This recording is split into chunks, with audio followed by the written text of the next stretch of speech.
Good afternoon बच्चों। Next topic अपना capital gain का चालू करें अपन। मेरी बात सुनो, मैंने आपको लास्ट क्लास में बोला था कि अब अपन कैपिटल गेन के बेसिक पॉइंट कर चुके हैं। एफईसी में क्या होता है, नोशनल एफईसी क्या होती है, ये सब पढ़ चुके। मैंने आपको बोला कि अब अपन ने स्पेशल केस चालू किए। स्पेशल केस मतलब क्या पढ़ा था अपन ने कि भाई स्पेशल केस मतलब जहां आपको नॉर्मल पॉइंट्स के अलावा कुछ स्पेशल बात ध्यान रखनी होती है। स्पेशल का मतलब वैसे तो लॉन्ग टर्म में इंडेक्स करते हैं लेकिन कुछ केस में इंडेक्स नहीं करेंगे, ये एक स्पेशल बात है। 36 महीने होते ही लॉन्ग टर्म मानते हैं लेकिन डेप्रिशिएबल में शॉर्ट टर्म मानते हैं, ये एक स्पेशल बात है। कॉस्ट हमेशा एक्चुअल अमाउंट जितना खर्चा किया वो होती है लेकिन डेप्रिशिएबल में रिटर्न डाउन वैल्यू होगी, ये एक स्पेशल बात है।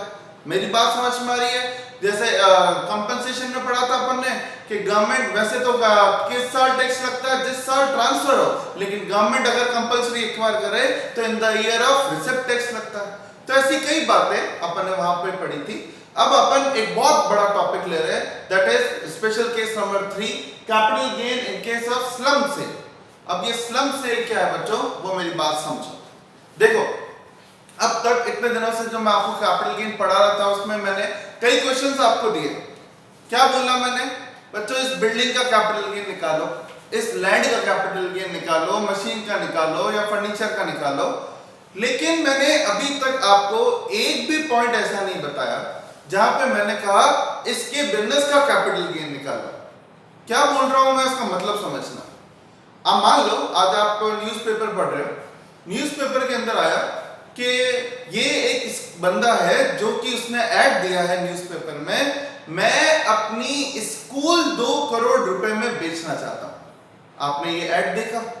अब ऐड में बच्चों मतलब क्या हुआ, स्कूल 2 करोड़ में बेचना चाहता हूं। स्कूल एक एसेट होती है क्या? नहीं, स्कूल एक बिजनेस है। लेकिन अब स्कूल 2 करोड़ में बेचना चाहता हूं, जैसे ही वो बंदा पढ़ेगा उसके दिमाग में क्या आएगा, ये बंदा स्कूल बेच रहा है, इसका मतलब स्कूल के, अगर स्कूल लिखा है तो स्कूल की लैंड भी होगी, स्कूल की बिल्डिंग भी होगी, स्कूल के अंदर फोटोकॉपी वगैरह कई तरह के फैंस, एसी वगैरह की मशीन्स भी होगी, स्कूल के अंदर फर्नीचर भी होगा। मतलब एक बंदा है जो कि स्कूल का खरीदने में इंटरेस्टेड है, उसने बैठे बैठे कैलकुलेशन कर दी कि अच्छा ये स्कूल बेच रहा है, इसका मतलब स्कूल के अंदर लैंड शामिल है, बिल्डिंग शामिल है, मशीन शामिल है, फर्नीचर शामिल है, ये सारी एसेट वो बेच रहा है। तो वो जो 2 करोड़ रुपए है वो एसेट के, सारी एसेट के मिला के है, इसलिए उसने एसेट का नाम लिखने की वजह क्या बोली, स्कूल। उसने पहले ही ऐड में लिख दिया कि कोई लैंड खरीदने या बिल्डिंग खरीदने मत आना, जिस इंसान को मेरी सारी एसेट एक साथ खरीदनी है तो वो बंदा मुझसे कांटेक्ट करे, एक एक चीज मैं नहीं बेचूंगा। मतलब क्या हो बच्चों, अगर कोई बंदा कॉम्बिनेशन ऑफ एसेट्स, अपनी सारी एसेट्स की एक सिंगल प्राइस बताता है, गवर्नमेंट ने उसे स्लम सेल नाम दिया। गवर्नमेंट कहती है जो बंदा एक सिंगल अमाउंट अपनी बहुत सारी एसेट की एक साथ बताएगा तो उसे बोलेंगे स्लम सेल, क्योंकि वो एसेट नहीं, वो अपना बिजनेस बेच रहा है। लेकिन अपने बिजनेस में बच्चों बेच क्या रहा है, बेच तो एसेट ही रहा ना, बस सिंगल अमाउंट चार्ज कर रहा है। तो अब इसमें प्रॉब्लम क्या आएगी, थोड़ा सा सोचो। उस स्कूल का मालिक जो है वो आप एक ऑडिटर हो और आपके पास वो बंदा आया और बोला कि मैं स्कूल का सौदा 2 करोड़ में करने जा रहा हूं, जरा बताओ तो कैपिटल गेन कितना लगेगा। मेरा क्वेश्चन आपसे ये है, अगर आप उसके कंसल्टेंट हो और वो आपसे पूछ रहा है कि मेरा कैपिटल गेन निकालो, तो आपके दिमाग में डाउट किन किन प्रकार के आएंगे कि ये 2 करोड़ में स्कूल बेच रहा है। तो पहला डाउट क्या कि प्रॉफिट निकालने के लिए तो कॉस्ट चाहिए होती है, और स्कूल थोड़ी खरीदी इसने। अगर इसने स्कूल खरीद के स्कूल बेचता तो कोई दिक्कत ही नहीं थी। अभी तो ये स्कूल बेच रहा है, खरीदी तो इसने एक एक करके एसेट है। तो पहला जो सबसे मेजर पॉइंट आपके दिमाग को हिट करेगा, कॉस्ट कहां से लाऊं इसकी। सेकंड पॉइंट, चलो कॉस्ट का अरेंजमेंट हो भी जाए, सेकंड पॉइंट, लॉन्ग टर्म है या शॉर्ट टर्म है। बात समझ में आ रही है भाई? स्कूल का प्लॉट खरीदे हुए तो 10 साल हो गए, बिल्डिंग खरीदे हुए 5 साल हो गए, और क्या बोलते हैं उसको, फर्नीचर मशीन तो अभी पिछले साल ही ली है। तो कुछ एसेट शॉर्ट टर्म भी है, कुछ एसेट लॉन्ग टर्म भी है, तो दूसरी प्रॉब्लम हो गई। तीसरा, इंडेक्स का क्या करूं अगर लॉन्ग टर्म है तो। 3 प्रॉब्लम आपके दिमाग को खाएगी अगर वो कैपिटल गेन कैलकुलेट करने आया। कॉस्ट का क्या होगा, लॉन्ग टर्म है या शॉर्ट टर्म, इसका क्या होगा, और तीसरा P1 P0 में P0 क्या लूं, इसका क्या होगा। तो ये सारी प्रॉब्लम्स का सॉल्यूशन इन पॉइंट्स में दे रखा है। केस समझ में आया। हम लोग क्या पढ़ रहे हैं एग्जाम में, कब को आपको ये पॉइंट्स आएगा आपके एग्जाम में, जब एग्जाम में लिखा हुआ हो कि वो बंदा पूरा का पूरा अपना बिजनेस सेल कर रहा है। तो अगर कोई बंदा अपना बिजनेस सेल करता है तो उसे बोलते हैं स्लम सेल, और स्लम सेल में कैपिटल गेन कैलकुलेट करते वक्त किन एडिशनल बातों का ध्यान रखना है वो आपके सामने। एडिशनल क्यों बोला, फॉर्मेट वही रहेगा, वही एफईसी में तीन चीजें होती हैं, लेस कुछ चेंज नहीं है, लेकिन मेन बात ये है स्पेशल बातें क्या है वो ध्यान रखते हैं। तो क्या क्या स्पेशल बातें हैं सुनते जाओ।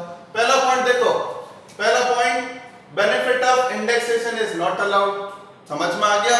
एसेट लॉन्ग टर्म भी हो तो भी इंडेक्स का बेनिफिट नहीं मिलेगा। ये दूसरी ऐसी एसेट है जिसका इंडेक्स का बेनिफिट नहीं मिलता। पहली कौन सी थी, डेप्रिशिएबल एसेट थी। सेकंड पॉइंट का ध्यान रखना है, ये लास्ट में देखो, holding period shall be from the date of commencement of business. मतलब आप कंफ्यूज हो रहे हो कि सर ये लॉन्ग टर्म है या शॉर्ट टर्म, किसके पीरियड से देखें। तो आपको ना बिल्डिंग का होल्डिंग पीरियड देखना है ना लैंड का, आपको देखना है किस दिन उसने अपना बिजनेस चालू किया। मेरी बात समझ में आई। अगर वो बोलता है स्कूल चलते हुए 4 साल हो गए, 4 साल हो गए तो ऐसे क्या कहलाएगी, लॉन्ग टर्म। स्कूल चलते हुए अभी 2 साल ही हुए, प्लॉट खरीदे हुए 10 साल हो गए तो ऐसे क्या कहलाएगी, शॉर्ट टर्म। बात समझ में आई। तो वो जो 36 मंथ्स का क्राइटेरिया है वो आप देखोगे स्कूल कब से चालू हुआ। क्लियर, स्कूल चालू हुए 36 महीने से ज्यादा है तो लॉन्ग टर्म, वरना शॉर्ट टर्म। 2 पॉइंट खत्म। तो दूसरा पॉइंट हो गया इंडेक्स का बेनिफिट नहीं मिलेगा, long term short term debt of commencement से देखोगे। और थर्ड पॉइंट सबसे इंपॉर्टेंट, कॉस्ट क्या होगी। कॉस्ट क्या होगी बच्चों समझो। अगर मैं आपको बोलूं कि मेरा एक कोचिंग सेंटर एक्स्ट्रा पड़ा है, उस कोचिंग सेंटर में बिल्डिंग भी है, फर्नीचर भी है, ये भी है, वो भी है, तो आप कहोगे ये सब कितने रुपए का है। मैंने कहा सब कुछ 80 लाख का। तो सब कुछ 80 लाख का है, उस केस में मैं आपसे बोलूं लाओ 1 करोड़, तो आप मुझे क्या बोलोगे, ये सारा जो कुछ 80 लाख का है क्या आपने का खुद का है या आपने सर लोन ले रखा है। मेरी बात समझना बच्चों, मैंने आपको बोला कि मेरे पास 80 लाख रुपए की एसेट है कोचिंग इंस्टीट्यूट में, लेकिन 30 लाख रुपए तो लोन ले रखा है। जब 30 लाख का लोन लिया हुआ बच्चों, तो मैंने तो मेरी जेब से 50 लाख की लगवाया ना। बात समझ में आई। अब अगर आप मेरा वो बिजनेस या मेरा वो कोचिंग सेंटर खरीदते हो तो आप क्या बोलोगे कि सर 30 लाख तो बैंक को देंगे। अब आपके पैसे बताओ आपको कितने चाहिए। आप ये मत बोलो कि मेरे 80 लाख लगे हुए, आपके 50 लाख ही लगे हुए। जो 30 लाख है वो बैंक को चले जाएंगे, हम दे देंगे। 50 लाख के बदले आपको कितने चाहिए वो बताओ। अब अगर बच्चों मुझे 60 लाख भी मिले तो भी मैं 10 लाख के प्रॉफिट में हूं ना। मैंने बहुत सिंपल एग्जांपल लिया है। मेरे पास एसेट कितने की है, 80 लाख, 30 लाख रुपए बैंक लोन है, तो जेब से कितने लगे मेरे, 50। तो अब 50 के बदले आप मुझे 60 भी दोगे तो 10 लाख मेरा प्रॉफिट हुआ ना, क्योंकि वो 30 लाख का लोन मुझे चुकाना नहीं पड़ा। सेम कंसेप्ट गवर्नमेंट ने यहाँ पे लिया कि अगर कोई बंदा अपना बिजनेस बेचेगा तो कॉस्ट क्या होगी, कॉस्ट होगी जैसे मैंने अभी आपको बोला 80 माइनस 30 करके मैंने 50 लाया। 80 क्या थी मेरी एसेट, 30 क्या थी मेरी लायबिलिटी। तो एसेट माइनस लायबिलिटी को क्या बोलते हैं बच्चों, नेट वर्थ। समझ में आ रहा है। अगर स्लम सेल का एग्जाम में क्वेश्चन आया तो कॉस्ट ऑफ एक्विजिशन क्या होगी, नेट वर्थ। और नेट वर्थ कैसे निकालोगे एग्जाम में, एसेट में से क्या करोगे, लायबिलिटी लेस करोगे। सिंपल सा है। नेट वर्थ मतलब ओनर का कितना पैसा लगा, तो वो कैसे पता चलेगा, एसेट में से क्या लेस करके लायबिलिटी। क्लियर, खूब स्कूल में किया है अपन ने। लेकिन एसेट माइनस लायबिलिटी करते वक्त इन सारी बातों का ध्यान रखना बहुत जरूरी है। अब ये सारी बातें कौन सी है जिसका आपको ध्यान रखना जरूरी है, वो प्लीज समझिएगा। एक एक पॉइंट करके समझना। बच्चों क्या होता है, जैसे एक बात होता है, स्कूल की कॉस्ट जितनी ज्यादा होगी प्रॉफिट उतना ही कम आएगा, प्रॉफिट जितना कम आएगा टैक्स उतना ही कम लगेगा। तो गवर्नमेंट ये बात अच्छी तरह से जानती है कि ये बंदा ये होशियारी कर सकता है। तो क्या कहती है गवर्नमेंट, प्लीज सुनिएगा। गवर्नमेंट कहती है जब हम नेट वर्थ निकालेंगे तो फिर आप कुछ चीजों का एडजस्टमेंट करोगे। एडजस्टमेंट मतलब समझना। पहला पॉइंट, कॉस्ट ज्यादा कैसे आएगी, नेट वर्थ ज्यादा कैसे आएगी, मैंने एसेट की वैल्यू को बढ़ा दिया होगा। तो गवर्नमेंट कहती है चालाकी इस स्कूल के मालिक ने कर रखी होगी वैल्यू को बढ़ाकर, वो सारे इफेक्ट को हटाओ। कैसे? पॉइंट नंबर 1, जब आपके एग्जाम में कोई बैलेंस शीट आएगी, बैलेंस शीट का कोई एक आध पॉइंट भी आ सकता है, पूरी बैलेंस शीट भी आ सकती है। आपके एग्जाम में बैलेंस शीट आई जिसमें पूछा गया ये वो एसेट है जिस पे डेप्रिसिएशन लगता है, तो गवर्नमेंट कहती है नेट वर्थ कैलकुलेट करते वक्त डेप्रिसिएबल एसेट की बुक वैल्यू नहीं, क्या लेंगे? Return down value. मतलब बुक वैल्यू तो है 10 लाख, लेकिन रिटर्न डाउन वैल्यू है 4 लाख की, तो गवर्नमेंट कहती है नेट वर्थ के लिए हम लोग क्या लेंगे? Return down value. तो ये पॉइंट किसके लिए? Depreciable asset. जैसे ही आप देखो फर्नीचर, बिल्डिंग, ये वो, तो आपको जो WDV दे रखी हो वो ले लेना, ठीक है। कुछ नहीं दे रखा तो मतलब वो WDV है, ठीक है। और अगर दे रखा है book value, return down value दोनों, तो क्या लोगे? Return down value. Second point क्या? आपने रीवैल्यूएशन रिजर्व का नाम सुना होगा। क्या होता है ये? मेरी एसेट है 50 लाख, लेकिन मुझे कॉस्ट ज्यादा दिखानी है, तो मैंने एक रीवैल्यूएशन रिजर्व की एंट्री पास कर दी और वैल्यू को बढ़ा दिया। आपने सुना होगा entry asset account debit to revaluation reserve.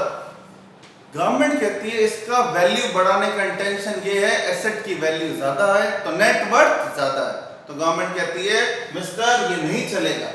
मतलब अगर एग्जाम में आया कि इस एसेट पे क्या बन रखा है? रीवैल्यूएशन रिजर्व, तो उसके इफेक्ट को क्या करोगे? रिमूव। समझ में आया? Second point clear?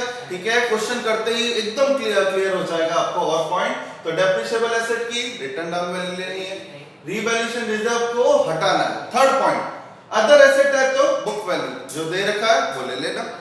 Last fourth point business, अभी बिजनेस एंड प्रोफेशन हेड आएगा बच्चों, जहां पर अपन पढ़ेंगे अगर कोई asset scientific research, family planning या 35AD, ये 3 सेक्शन है बिजनेस हेड के, बहुत डिटेल में वहां पढ़ेंगे।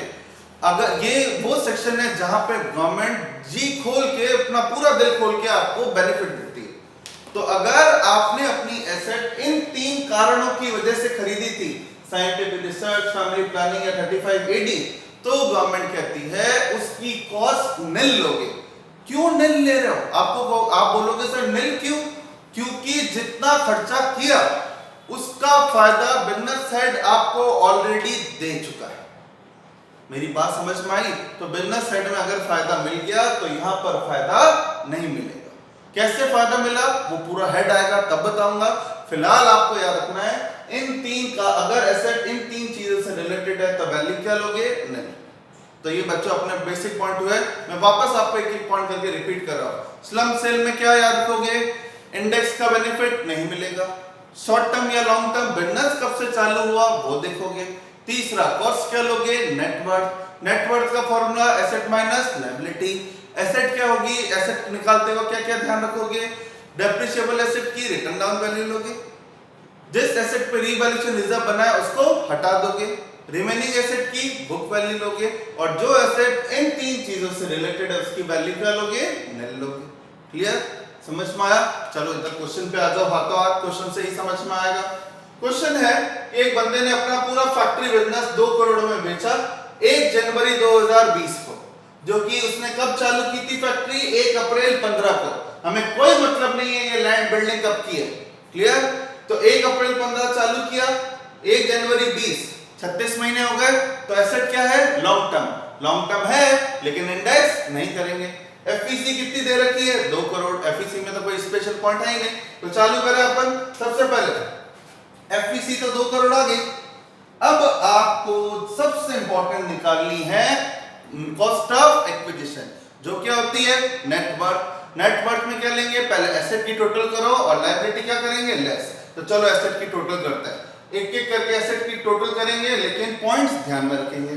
चलो सबसे पहले लैंड कितने की है? 40, लेकिन उस पर रीवैल्यूएशन रिजर्व कितना बन रखा है? 15।